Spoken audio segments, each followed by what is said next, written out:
Well, I guess it's quite a cocktail that we managed to put together. We had a wonderful building which we inherited. We had a very sympathetic developer who was happy to work with us and accept some of our slightly more wacky ideas. I'm very fortunate that I managed to identify an interior designer and a graphic designer who were prepared to put over with a very overbearing, pompous and dictatorial person in charge, who was me, and they're still talking to me, which is quite a miracle, really. You don't often get in your career a chance to create something from scratch with such wonderful raw material. We're in a great street. Manchester's had some reasonable quality hotels for some time with nothing with real colour and verve to it. So it's playful, it's fun, it's decadent, it's over the top, it's ostentatious, it's slightly camp, but then Manchester is all of those things as well. And thankfully we managed to put all that into the blender and make this nice little heady cocktail which seemed to be doing okay. Well, I think what we wanted to do was just settle it down and make sure the attention to detail stayed in place and we weren't just a one-night stand. I think we are there now. I think we have got a decent culture that's been created and that hopefully is self-perpetuating. In terms of the expansion in Manchester, we're hoping to go down into the basement. We've discovered a space below which I think will turn into a private screening room and a party space.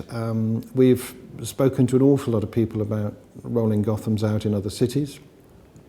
With great respect to Swindon and Shrewsbury, I don't really see those two towns as being the place to take the concept.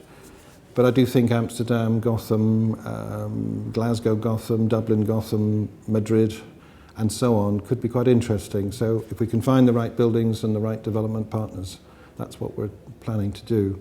We've kissed quite a few frogs in London, still haven't found a prince, but we'll keep going. I'm sure there's one there somewhere. I think London's quite pivotal what we're trying to do.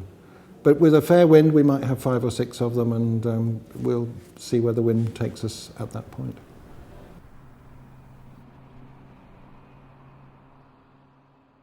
It tends to go in cycles. I think this particular cycle's probably got 1 or 2 significant bits of consolidation still to go.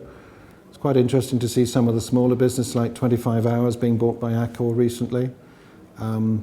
So I see more of that taking place. But every time a big company buys a smaller one, another small company pops up with a different angle. So I don't see it necessarily being an unhealthy thing, but I do see long-term incredible levels of consolidation taking place to a scale we've never witnessed before.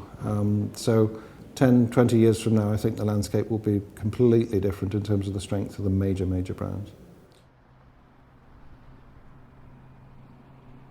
Well, we set up our parent company as Bespoke Hotels because we felt promoting the local hero was one way of building a collection of hotels and yet celebrating the individuality of some of the properties that you put together. And that's kind of held true for us. But interestingly, recently, we found a number of principals and owners of hotels saying, would you come in and operate hotels on a white label basis for us, but we're going to put an Accor brand or an Indigo brand or some other Hilton Doubletree brand over the top. And if we're paid and we're rewarded and feel that we're doing a decent job, then that's something we'll explore. A couple of people have said, why did it take you so long to finally work out this is the sensible place to be?